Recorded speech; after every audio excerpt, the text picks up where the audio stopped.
Bonsoir à toutes et à tous. Je suis très heureux de vous retrouver pour une nouvelle saison de Sens Public. C'est déjà la 4e saison et vous êtes de plus en plus nombreux, année après année, à nous suivre, à nous regarder tous les jours, du lundi au jeudi. Je rappelle les horaires, à 18h et 22h sur Public Sénat. On va donc garder ce qui fait notre force de débat, d'actualité et de société, des experts reconnus, les journalistes de talent de la rédaction de Public Sénat pour donner du sens à cette actu et aux crises que nous traversons. Et justement, c'est une crise politique inédite dont on ne voit toujours pas l'issue 2 mois après les législatives. Qui va s'installer à Matignon? Emmanuel Macron va-t-il accepter un Premier ministre politique? À quoi ont servi ces 8 semaines d'attente? Réponse dans 1 minute. Et puis pour notre second débat, c'est un autre scrutin crucial pour l'avenir du monde que nous allons analyser, l'élection présidentielle américaine avec une nouvelle adversaire pour Donald Trump, la vice-présidente Kamala Harris. Au nom de tous ceux dont l'histoire ne pourrait être écrite que dans la plus grande nation du monde, j'accepte votre nomination à la présidence des États-Unis d'Amérique. Elle a fait renaître l'espoir dans le camp démocrate. Les sondages lui donnent une légère avance dans les États clés. Mais Kamala Harris est-elle le souffle pour gagner ce sprint qui va durer jusqu'au 5 novembre? Ne ratez pas l'analyse de nos invités ici et aux États-Unis. Ce sera dans 45 minutes. Mais d'abord, un nom sorti du chapeau et des rumeurs élyséennes. Thierry Baudet à Matignon, le président du CESE, le Conseil économique, social et environnemental, est-il vraiment taillé pour le job? Avant d'en débattre, Fabien Recker nous le présente rapidement et puis retrace le déroulement de cette énième journée de tractation. Une nouvelle journée de consultation et un nouveau nom qui émerge pour Matignon.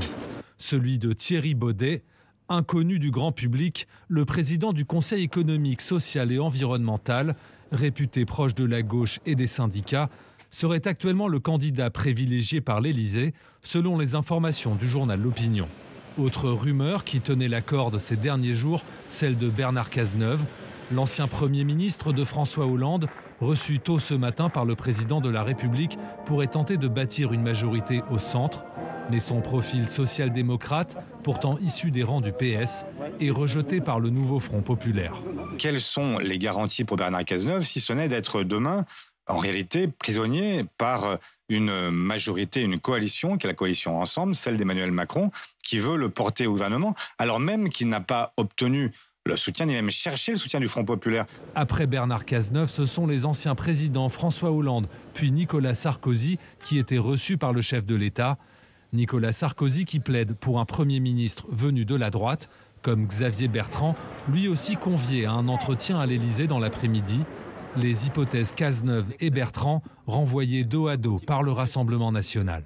M. Cazeneuve n'est pas de gauche et M. Bertrand n'est pas de droite. Ce sont des macronistes plus ou moins défroqués. Ces gens ont été renvoyés par les Français de toutes les manières possibles aux élections nationales. Le temps presse pour désigner un nouveau gouvernement qui ne disposera plus que d'une dizaine de jours pour présenter un budget aux parlementaires.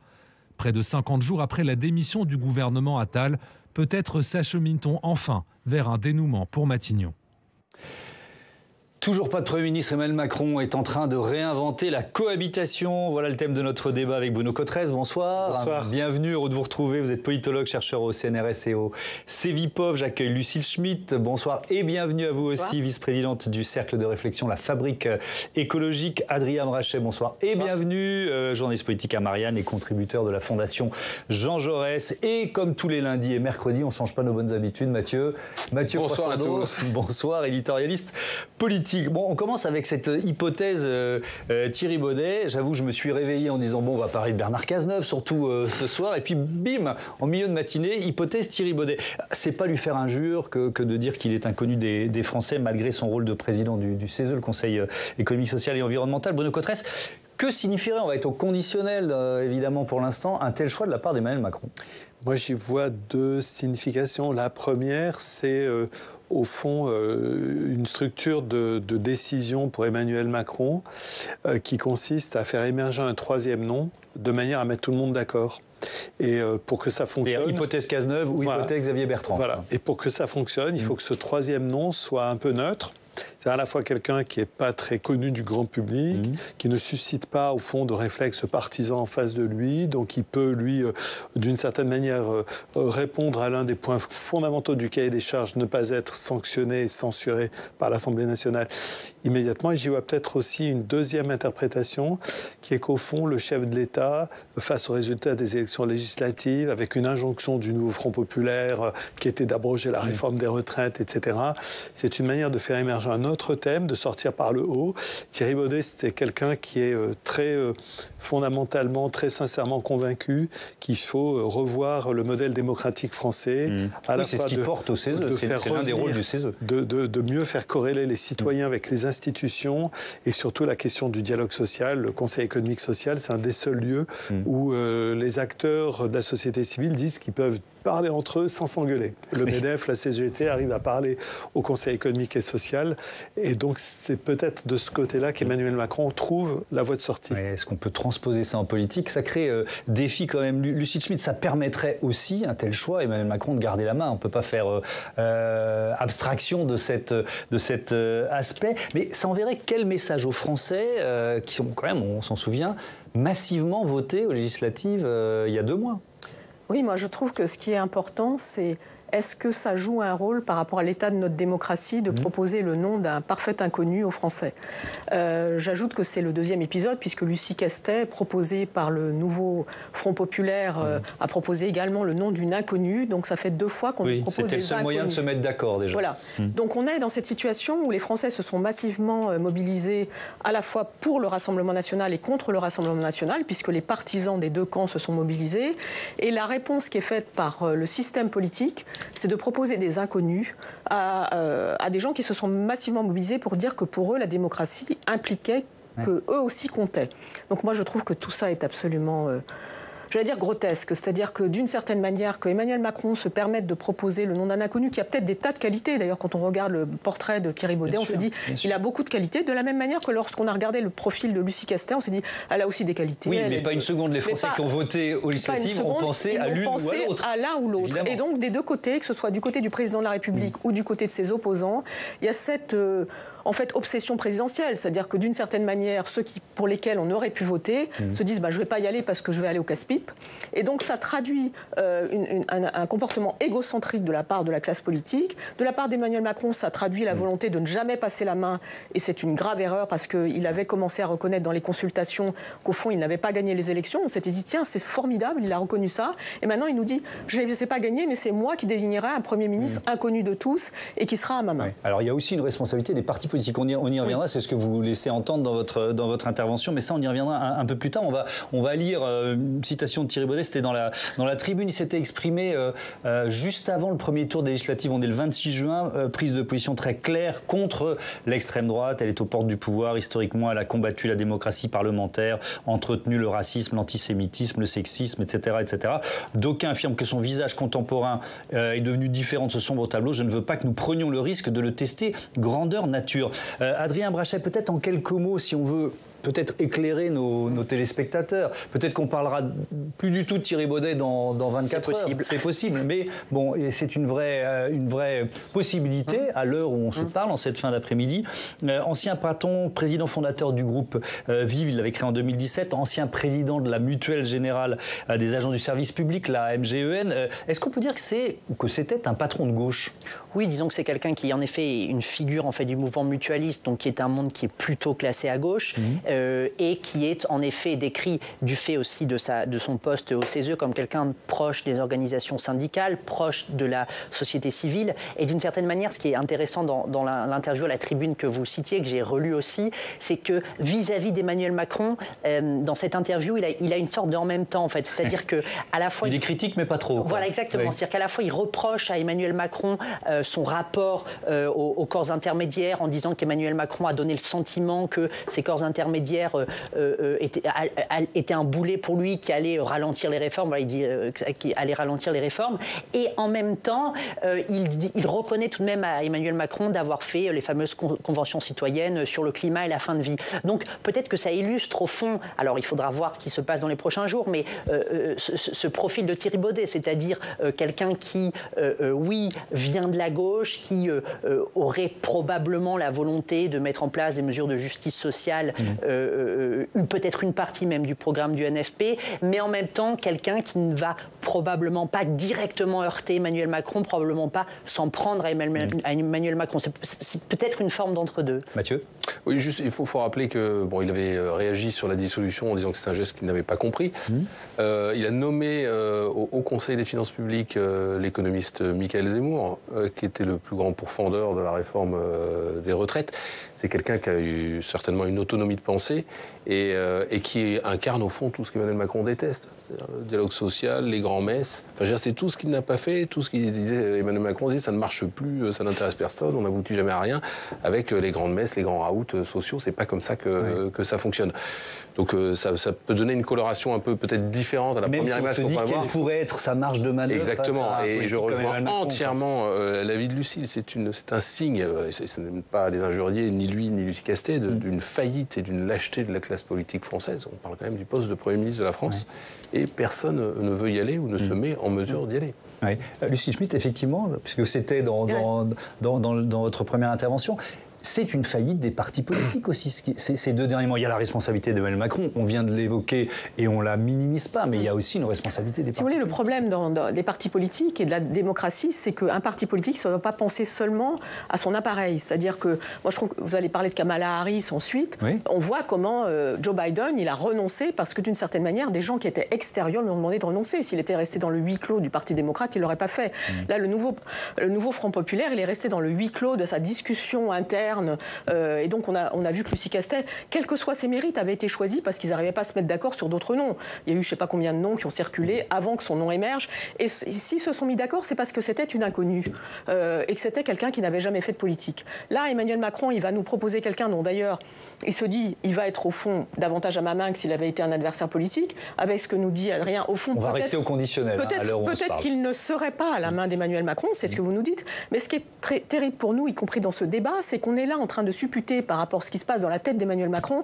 Moi, je trouve que la démocratie française, elle vaut mieux que ce qui se passe dans la tête d'Emmanuel Macron et ce qui se passe dans la tête des dirigeants du nouveau Front populaire. Je pense qu'elle vaut un élargissement, que c'est pas un huis clos, la démocratie, et que donc ce qui est en train de se passer est un scandale et alimente directement le Rassemblement national. D'ailleurs, Jean-Philippe Tanguy, que vous nous avez montré, il fait des bons mots et c'est ce qu'on retient. Ils sont ni de droite ni de gauche, alors on nous dit qu'ils sont de droite ou de gauche. On se dit, on ne s'y retrouve plus. Quelles sont les étiquettes? Et donc le sujet, c'est le contenu du programme et pas seulement de poser des conditions dans le huis clos du bureau de l'Élysée. Bruno Cotret, je vous pose la question qui est la question générale de ce débat. Est-ce que c'est une nouvelle cohabitation que Emmanuel Macron veut inventer, est en train d'inventer, peut-être justement pour garder le plus possible la main? Si c'était Thierry Baudet, l'avantage pour Emmanuel Macron, c'est que d'une certaine manière, ça le fait échapper au modèle de la cohabitation. Puisque Thierry Baudet n'est pas responsable d'une organisation politique. C'est une autre dimension qui viendrait à ce moment-là. Il ferait appel, au fond, à un président d'une institution de la République, la troisième chambre de notre système parlementaire, notre système politique. Et donc, c'est un tout autre message à ce moment-là. Et d'une certaine manière, ça serait un message de revenir vers les fondamentaux du macronisme et peut-être pour Emmanuel Macron d'avouer en creux qu'il n'y est pas arrivé. Les fondamentaux du macronisme, c'était quand même ressourcer le modèle démocratique français. Lorsqu'il a fondé le mouvement En Marche, les fondateurs de En Marche disaient, nous, quand on a été vers les Français, quand on leur a demandé qu'est-ce qui ne va pas en France, ils nous ont dit c'est la politique qui ne va pas en France. C'est pas l'économie, c'est pas le chômage. Non, c'est le système politique qui nous écoute pas. Et donc Thierry Baudet... Enfin, 7 ans plus tard. Thierry Baudet, voilà, il est porteur. Il est porteur de ça, d'une réflexion importante sur un amendement de notre système démocratique. Il a écrit sur le sujet. Je rappelle aussi qu'en termes d'autonomie par rapport à Emmanuel Macron, Thierry Baudet s'était opposé d'une manière, on va dire, républicaine à Emmanuel Macron en tout début de parcours, puisque rappelons qu'au tout début, Emmanuel Macron voulait ou supprimer le Conseil économique et social, ou le Sénat, ou les fusionner tous les deux. Et c'est vrai qu'il y a eu une réforme importante du Conseil économique, social et environnemental qui lui a confié ce nouveau rôle qui est d'être au fond la chambre qui accueille les conventions citoyennes, les nouveaux débats, etc. Mais ça a été obtenu, me semble-t-il, de haute lutte par Thierry Baudet à un moment donné où Emmanuel Macron, effectivement, n'était pas du tout dans cette idée. Alors peut-être que c'est vers ça qu'on va finalement, mais alors on sait que le saut qualitatif, lui, est très important. C'est une chose de dire il faut améliorer notre système et notre fonctionnement démocratique. Par contre, là, il va retrouver les partis politiques sur son chemin. Et des échéances importantes, le budget, des réformes éventuelles, la capacité ou non à construire des majorités. Il va peut-être falloir s'habituer. Voilà, on a remis le visage de Thierry Baudet sur nos écrans, évidemment, au visage du président du CESE. Il y a aussi ce nouveau mot là, qui est sorti du chapeau des conseillers d'Emmanuel Macron. J'ai du mal à le prononcer, donc je lis la coalitation, coalition et cohabitation. Bon, moi ça m'a fait sourire. Je me suis dit on est dans le novlangue présidentiel. Voilà, exactement. Bon. On en invente tous les jours. Mais je pense que ce qui est terrible aussi dans la séquence que l'on vit et qu'en fait on vit depuis début juillet, c'est qu'il y a une forme de valse des noms, de focalisation sur les noms. D'abord il y a eu quel nom va proposer le nouveau Front Populaire et on a passé 10 jours dessus. Ensuite bon il y a eu les Jeux Olympiques qui fait que ça s'est un petit peu calmé. Puis de nouveau depuis 10 jours on est reparti sur une valse des noms cette fois que pourrait avancer Emmanuel Macron lui-même. Et d'une certaine manière, on parlait tout à l'heure de la logique présidentielle en fait, dans laquelle on reste. Et c'est peut-être ça le problème, c'est qu'au lieu de commencer par dire on va nommer telle ou telle personne, est-ce qu'il n'aurait pas fallu dès le départ, dès début juillet, réfléchir les uns et les autres sur quel texte nous allons pouvoir nous mettre d'accord. Et tout cela a été très timide. C'est-à-dire, il y a eu la lettre de Gabriel Attal aux autres groupes, il y a eu le pacte législatif de la droite républicaine, mais au fond, comme on le disait tout à l'heure, les partis donnent le sentiment de ne pas vraiment vouloir y aller et de vouloir se réserver pour 2027. En fait, d'une certaine manière, c'est ça qui bloque aussi le jeu institutionnel. C'est que 2027 étant là et finalement pas si loin que ça, personne ne veut se cramer d'ici 2027. Et au fond, c'est là le blocage qui fait aussi qu'on en arrive à évoquer certains noms qui sont moins des noms de politique. Et donc, on en revient à la stratégie d'Emmanuel Macron. Le moins qu'on puisse dire, Mathieu, c'est qu'il prend son temps. Oui, alors ses conseillers se gargarisent en expliquant souvent qu'il est le maître des horloges. Mais l'horloge s'est arrêtée cet été. Le temps s'est figé au point que 2 mois après l'annonce de la dissolution, le président cherche encore et toujours, pour quelques heures, pour quelques jours, on verra, la solution. Alors je rappelle qu'Emmanuel Macron avait expliqué son geste par la crainte de voir son gouvernement tomber lors de l'examen du budget par le biais d'une motion de censure, et que 8 semaines plus tard, il n'y a plus de gouvernement, il n'y a pas de budget, et le risque d'une motion de censure n'a jamais été aussi fort. Alors officiellement, il s'agissait aussi d'une double opération, vous vous souvenez, de clarification dans les urnes d'abord, et puis ensuite de décantation cet été. Et dans les faits, qui peut se targuer aujourd'hui d'y voir plus clair? Absolument personne. Donc zéro clarification. De la même manière, qui peut prétendre aujourd'hui que la situation politique ou que les partis ont ne serait-ce qu'un peu évolué depuis le soir du second tour? Personne. Donc ça n'aura servi à rien. Si, parce que ce long temps mort aura juste permis à Emmanuel Macron de gagner du temps et de mettre en scène sa réflexion pour procéder par élimination tout au long de cette longue séquence. Élimination du Rassemblement national d'abord, avec le Front républicain, quitte à voter pour les Insoumis. Élimination du nouveau Front populaire ensuite, au nom du tout sauf LFI, quitte à s'appuyer sur la menace brandie par Marine Le Pen de censure. Au fond, élimination ensuite des pistes, les unes après les autres. On le voit, on en discute ici sur ce plateau pour aboutir à quoi? Au choix qui l'arrange, parce que cette inédite litanie de consultation, j'ai quand même jamais vu ça pour nommer un Premier ministre, n'aurait eu d'autre but que de faire croire qu'il s'agissait en fait d'un choix, sinon partagé, au moins raisonné, c'est-à-dire du choix qui s'impose, alors qu'il s'agira au final du seul choix qui convienne à Emmanuel Macron. Et la stabilité dont il se réclame et dont il se fait le garant, c'est surtout la sienne et celle de ce qui reste à sauver dans son quinquennat qui est déjà finissant. Et cette crise politique dont on parle, est-ce qu'elle ne peut pas quand même déboucher sur une nouvelle ère ?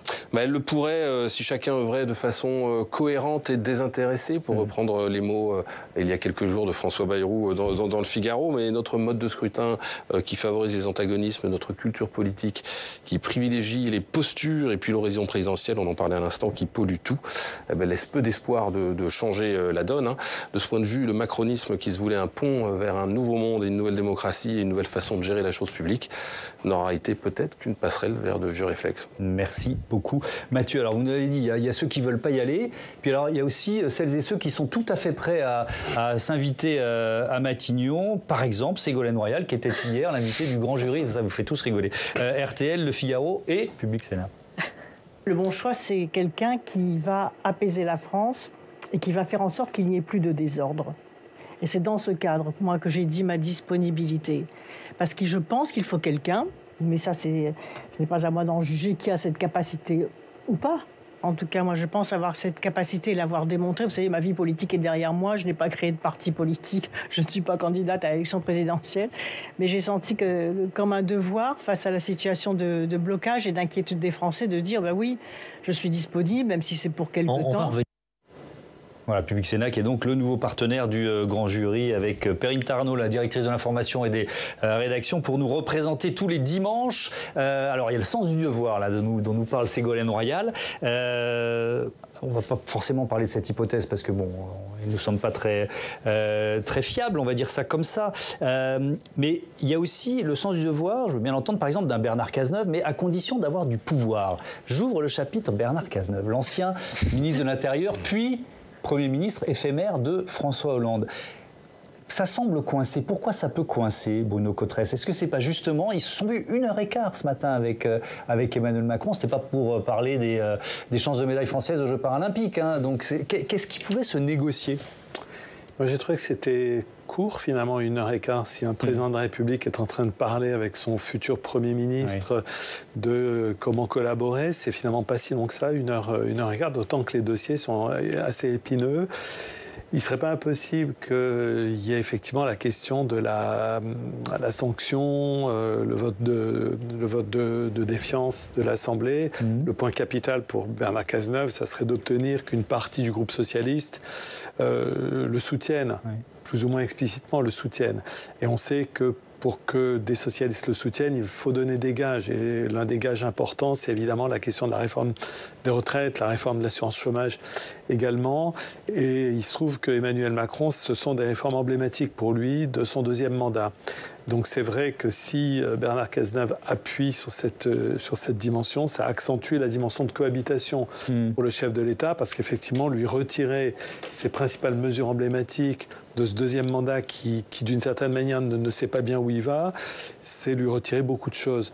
Donc je pense que ça peut coincer, j'imagine, que les tempéraments aussi. Il faut choisir un Premier ministre pour le Président de la République, c'est aussi choisir un tempérament. Ils se connaissent de longue date. Et voilà, ils s'apprécient, ils se connaissent de longue date. Ils ont eu des hauts et des bas, j'imagine.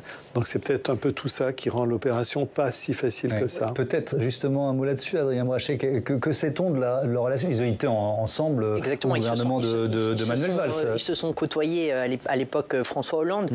Il se dit, alors pas, en effet, je pense que les relations, elles passent par plusieurs phases, que leurs relations n'ont pas toujours été aisées ou simples.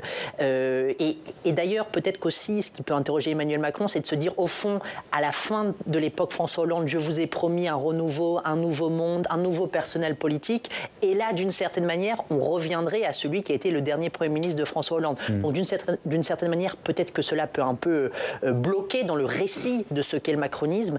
Et deuxième difficulté, on parlait en effet en fait, la difficulté principale pour Bernard Cazeneuve, c'est qu'il y a en effet une partie de la gauche qui a vraiment un rejet de sa personne. Et au sein des socialistes, les socialistes sont divisés. Mais parmi les socialistes frondeurs d'Olivier Faure qui le soutiennent, je pense à Carole Delga, Nicolas Mayer-Rossignol, à Hélène Geoffroy, ce sont des gens qui ne sont pas à l'Assemblée nationale. Et donc, le problème, c'est qu'une grande partie du groupe socialiste à l'Assemblée nationale, la plupart des élus ont été élus grâce au nouveau Front populaire. Oui, donc il y aurait assez peu de députés potentiellement. On en revient à ce que disait Bruno Cotresse, c'est difficile. C'est assez peu probable qu'il y ait une masse de députés socialistes qui tout de suite, sans condition, se mettent à le soutenir. Ouais, Mathieu. Juste sur la relation personnelle, elle a très bien commencé entre les deux hommes.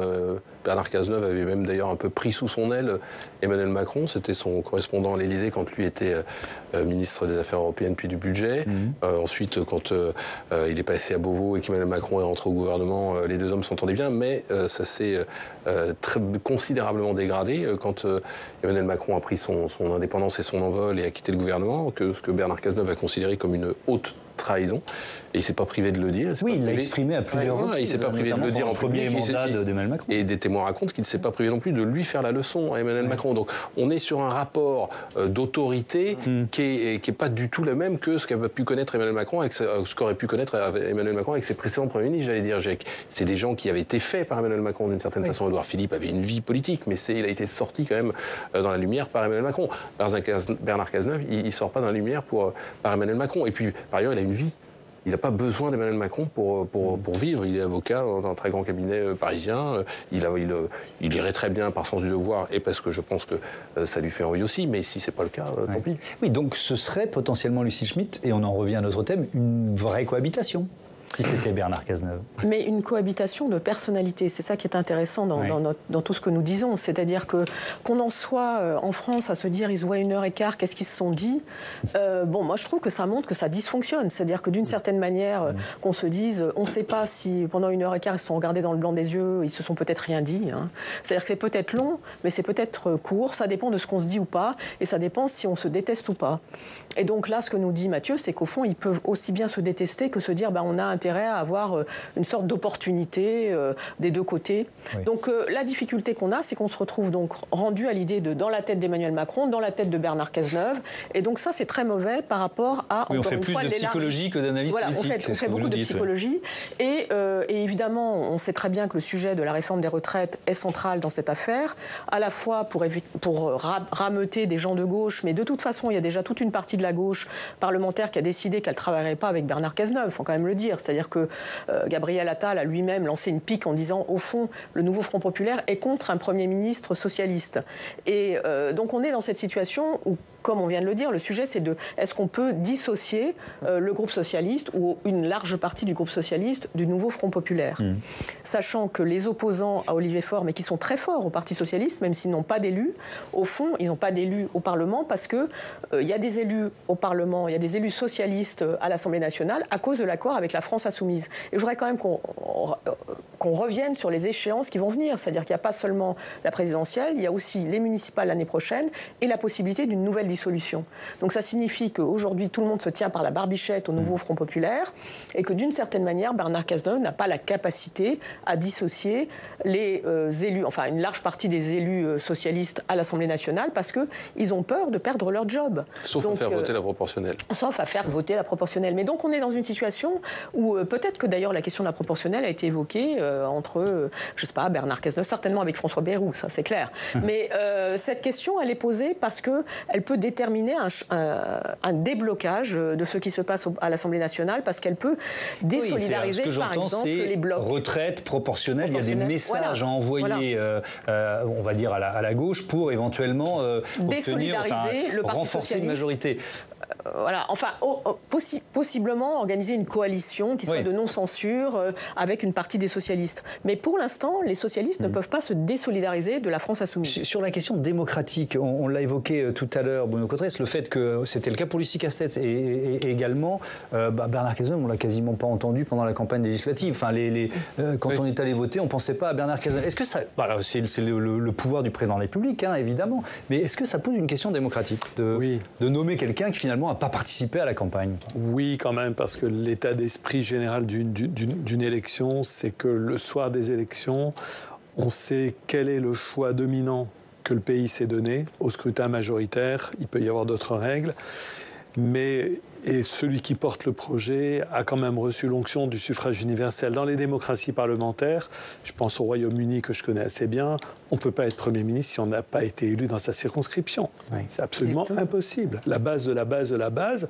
c'est que celui qui est le chef du gouvernement a d'abord été validé, a reçu l'onction du suffrage universel dans sa circonscription électorale et donc il est légitime pour se présenter au groupe parlementaire pour dire, voilà, je vais incarner le pouvoir exécutif. Donc je pense qu'effectivement, il y a un moment donné où ça pose effectivement une question qui est ce modèle démocratique où le chef d'État a la capacité à aller piocher qui il veut. Si vous voulez, il pourrait me nommer l'un d'entre nous à Matignon. Voilà, Dieu m'en préserve. Voilà, mais voilà, la Constitution dit, il nomme et il met fin aux fonctions du Premier ministre. Elle ne paramètre nullement les conditions de cette nomination. On a failli titrer sur l'incapacité d'Emmanuel Macron, Adrien Brachet. Est-ce qu'on n'est pas quand même dans une sorte de constat d'impuissance, là, dans ce qu'on est en train de vivre depuis quelques jours, voire quelques semaines? Et c'est au fond comme si cette impuissance qui, aux yeux de tout le monde, était là début juillet, le soir du résultat des élections, il lui fallait 2 mois, au fond, pour l'admettre, et que c'est aussi cela qui faisait qu'on prend autant de temps et qu'on, entre guillemets, on perd du temps.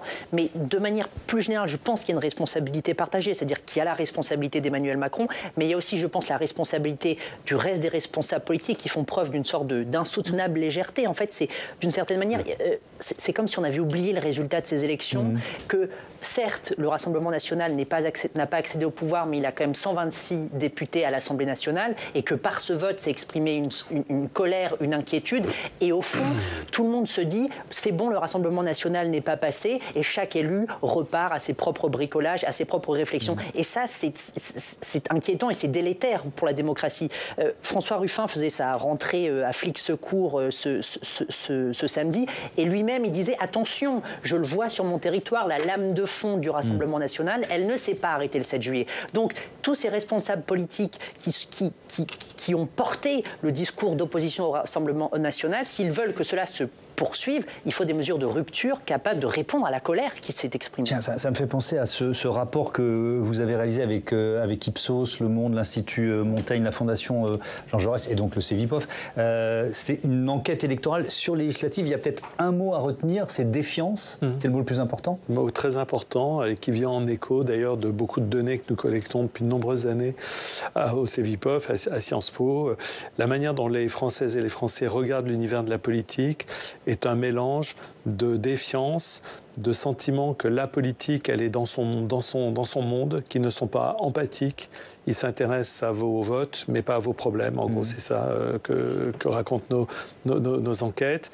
Le tableau est extrêmement préoccupant. Nous avons tout un tas de données qui montrent des points de faiblesse pour un modèle démocratique comme celui de la France. Je voudrais rappeler que dans une autre enquête, on a demandé aux personnes interrogées si, au fond, elles préféraient avoir moins de démocratie pour plus d'efficacité dans l'action publique. On est au niveau de 40%.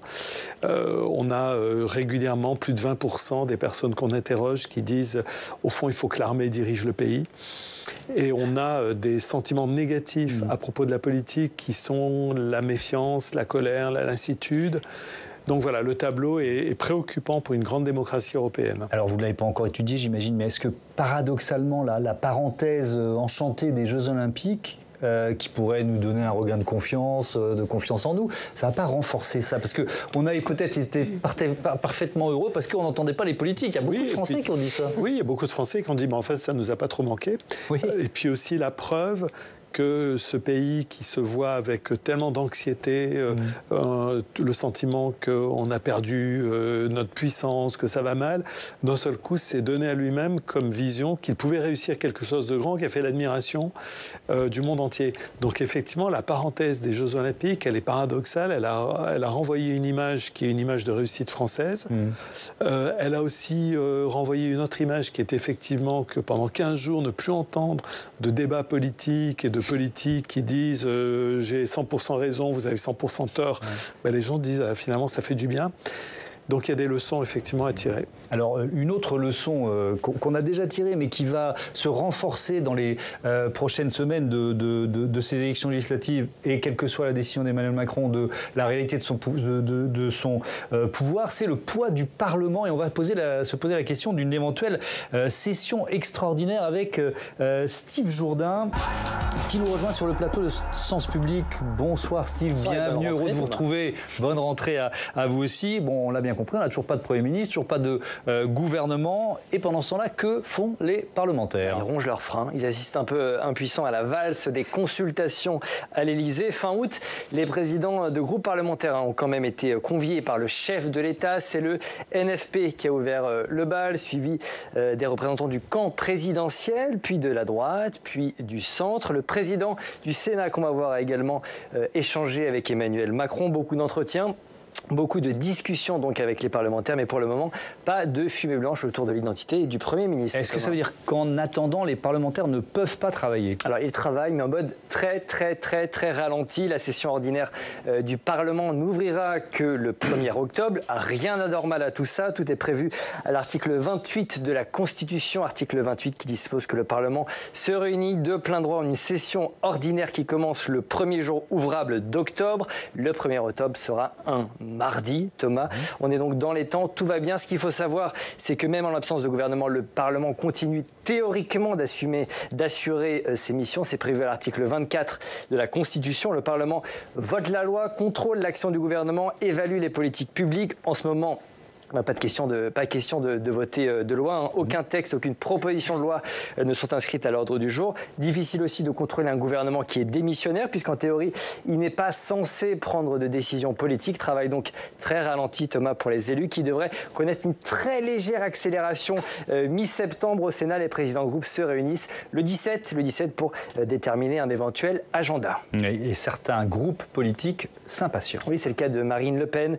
Dans une lettre ouverte publiée aujourd'hui, elle en appelle à ses collègues parlementaires et demande l'ouverture d'une session extraordinaire, session qui, selon elle, doit prévoir un débat sur la situation des finances publiques de la France ainsi que celle des finances de la sécurité sociale avant les débats budgétaires de l'automne. C'est une demande qu'elle avait déjà formulée après sa rencontre avec Emmanuel Macron à l'Élysée. C'était la semaine dernière. Écoutez-la.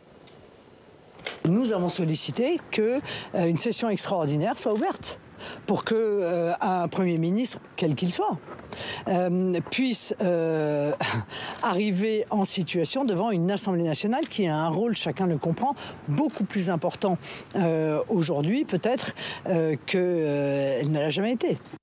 Une session extraordinaire, ça permettrait au RN de censurer sans délai un éventuel nouveau gouvernement. On en est encore très loin. Article 29 de la Constitution, le Parlement est réuni en session extraordinaire à la demande du Premier ministre ou, et c'est important, de la majorité des membres composant l'Assemblée nationale. Les députés peuvent en quelque sorte donc s'auto-convoquer, mais pour l'instant, cette majorité de députés n'existe pas. Le RN n'est certes pas le seul groupe à demander cette session extraordinaire. Les députés communistes et les députés du groupe écologiste veulent eux aussi bosser au mois de septembre. On voit le communiqué des communistes. Ils demandent eux aussi à Emmanuel Macron de convoquer au plus vite les parlementaires. Mais la route est encore longue avant de réunir une majorité, Thomas. Merci beaucoup Steve Jourdain pour ce moment de pédagogie parlementaire. Je crois que si vous êtes de plus en plus nombreux à suivre nos émissions, et celle-ci et les autres émissions de la chaîne, c'est aussi parce que, Lucille Schmitt, le Parlement a plus de pouvoir ou potentiellement plus de pouvoir. Est-ce que vous êtes d'accord avec cette idée ? Potentiellement plus de pouvoir, c'est clair. Et je voulais quand même compléter par rapport à ce que vient de dire Steve Jourdain sur le fait qu'on n'est pas en retard, mais on est très en retard sur le budget. C'est-à-dire que c'est une vraie question. Il y a eu notamment des prises de position la semaine dernière des groupes d'opposition. Il y a eu une prise de position d'Éric Coquerel disant que s'ils ne recevaient pas les documents budgétaires en fait ce soir, eh bien ils iraient les prendre à Bercy. Parce que et ça c'est leur droit. C'est leur droit. Et j'aurais trouvé. Apparemment, on leur a promis qu'ils les auraient ce soir, mais sous une forme qui serait des quasi-documents et non pas des vrais documents, puisque le sujet budget, c'est que c'est le gouvernement qui doit présenter son projet de budget, et non pas un gouvernement qui gère les affaires courantes, qui est démissionnaire. Et donc on est dans une situation où, certes, la Constitution est respectée pour l'instant, mais la loi organique sur le budget n'est pas respectée. Elle ne sera pas respectée puisqu'on envisage, c'est une première en France, d'analyser le budget, d'ouvrir la session budgétaire avec retard. Donc je voudrais quand même rappeler que le budget, c'est, même si le Parlement ait potentiellement plus de pouvoir, ça veut dire qu'on rogne sur les pouvoirs du Parlement alors qu'il devrait en avoir potentiellement beaucoup. Donc c'est un premier déni démocratique. Et que ce qui est important, c'est que on voit bien que le budget de la France, c'est une manière, voilà, c'est l'éducation nationale, c'est payer les fonctionnaires, c'est tout simplement montrer qu'on est une grande puissance et que la question de la dégradation potentielle de la note de la France si la session budgétaire est retardée alors que la France est sous examen du côté de Bruxelles, ça fait beaucoup de choses à la fois. Et donc on voit bien que là, le calendrier démocratique et le calendrier économique et budgétaire sont en train de conflagrer, de se percuter, et qu'il faut un Premier ministre, je ne sais pas moi, demain, parce que sinon ça ne va pas être possible. Quelle que soit la lettre de la Constitution, là le contenu est en train de nous rattraper, le principe de réalité est en train de nous rattraper, et Marine Le Pen va finir par avoir raison. Oui, alors c'est d'autant plus important, ce budget, et d'ailleurs celui des autres années, parce qu'on va rappeler qu'on est face à un mur de la dette, à un déficit public qui est quand même très important. C'est ce que rappelait notamment le premier président de la Cour des comptes, Pierre Moscovici. On l'écoute tout de suite, Pierre Moscovici. Quels que soient les choix et les options politiques des différentes forces présentes au Parlement, très diverses, la France doit impérativement réduire son déficit public. Elle doit replacer la dette sur une trajectoire descendante. Comme je le disais aussi, ce n'est pas un problème de droite ou un problème de gauche, c'est un problème d'intérêt public. Et si on ne se désendette pas, on n'a aucune marge de manœuvre pour faire quoi que ce soit, quels que soient les choix des uns et des autres. Adrien Brachet, est-ce que c'est pas l'éléphant dans la pièce, quoi? C'est-à-dire que ça fait 8 semaines, 2 mois que on se pose la question de qui va prendre le gouvernement. J'ai pas beaucoup entendu des responsables politiques qui ambitionnaient de venir à Matignon nous parler de cet endettement massif. Oui, disons que c'est une réalité qui est là et qui en effet était même là juste avant la campagne des Européennes lorsqu'il y avait une première dégradation de la note de la France et dont finalement on parle très peu, qui est très peu abordée. Et au fond, en plus, là où je ne suis peut-être pas tout à fait d'accord avec Pierre Moscovici, c'est que je pense que c'est davantage une question de droite ou de gauche que ce qu'il dit. C'est une question profondément politique de dire comment on veut réduire le déficit public. Est-ce que le désendettement est une priorité ou est-ce qu'à l'inverse, on investit massivement en acceptant de s'endetter? Est-ce qu'on augmente les prélèvements obligatoires? Est-ce qu'on peut encore le faire à 3100 milliards de dettes? Alors tout ça, ce sont justement des questions profondément politiques. Et donc, comme ce sont des questions profondément politiques, ce sont des questions qui devraient être débattues à l'Assemblée nationale, qui devraient être portées par un gouvernement. Et ce qui est terrible, c'est que ces questions profondément politiques et centrales, quoi qu'on pense, elles sont depuis 2 mois mises d'une certaine manière un peu sous le tapis. Et c'était intéressant de voir même la semaine dernière, au cours de sa conférence de presse de rentrée, Nicole Belloubet, qui est quand même ministre démissionnaire, alors démissionnaire mais ministre, et qui dit elle-même, qui envoie un message elle-même en disant « Attention, il faut sanctuariser le budget de l'éducation nationale ». C'est terrible d'avoir une ministre qui envoie un signal comme ça, mais on est bloqué, on ne peut rien faire tant qu'on reste dans la situation d'un gouvernement démissionnaire. Bruno, deux petites réactions. La première, oui, évidemment, un budget, c'est des choix politiques, mais quand même, il y a une grosse contrainte qui est que les intérêts de notre dette représentent aujourd'hui le poste de dépense le plus important, ce qui est quand même ce qui pose devant n'importe quel ministère. Voilà, ce qui pose quand même une question. Le deuxième remarque, il y a un autre éléphant au milieu de la pièce dont personne ne parle, et c'est un peu corrélé à la question budgétaire, c'est la question de l'Europe. On a eu des élections européennes. Ah oui, ça c'est sûr que le résultat des européennes, ça a été balayé. Alors complètement. La réflexion sur les différentes formations politiques qui ambitionnent de gouverner, sont-elles bien à l'unisson sur la question européenne? Quel message nous avons envie de passer à Bruxelles? Qu'est-ce qu'on dit pour les prochains gros enjeux européens? Mais ça se rejoint complètement sur la marge de manœuvre dont on parlait. Mathieu. Juste pour l'anecdote, Bernard Cazeneuve avait voté non au référendum en 2005. C'est pas non plus neutre. Et juste pour rebondir sur cet exercice démocratique, moi je trouve qu'il y a quand même un sujet. C'est-à-dire que Emmanuel Macron a donné 3 semaines au parti pour faire campagne, bâtir un programme. Il va donner à peine 2 semaines pour faire un budget. Et lui, c'est pris il prend 2 mois tranquille pour réfléchir, clarifier et décanter. On marche sur la tête. Allez, il nous reste 1 minute à vous, le mot de la conclusion. Non, moi je voulais dire que effectivement, je suis d'accord avec Adrien. Je pense que les choix économiques sont profondément liés à l'idéologie, et notamment qu'il y a un vrai sujet. On parle d'éléphants dans la pièce. Je veux dire, c'est un troupeau d'éléphants qui est dans la pièce, en fait, notamment sur la fiscalité. C'est-à-dire qu'on voit bien que le programme Nouveau Front Populaire est un programme qui notamment propose une fiscalité renouvelée, si je puis dire, avec 14 tranches d'impôt sur le revenu. Il y a l'idée d'imposer les plus riches, etc. On sait qu'Emmanuel Macron... Confiscatoire, diront certains. Voilà, diront certains, mais ce qui ne sont pas moi. Mais en tout cas, ce qui est intéressant, c'est qu'il y a à la fois retraite, fiscalité. Ça fait beaucoup de choses sur lesquelles, en fait, Emmanuel Macron a des lignes rouges. Et le sujet, c'est qu'en fait, il faut peut-être à un moment ou à un autre, sur la fiscalité, envisager quelque chose de plus redistributif, sans aller jusqu'au programme du Nouveau Front Populaire. Mais il y a quelque chose autour de comment est-ce qu'on peut dire que l'hôpital doit aller mieux, l'éducation nationale doit aller mieux, et ne pas dépenser plus sur les services publics, voire faire des économies, comme le propose Gabriel Attal.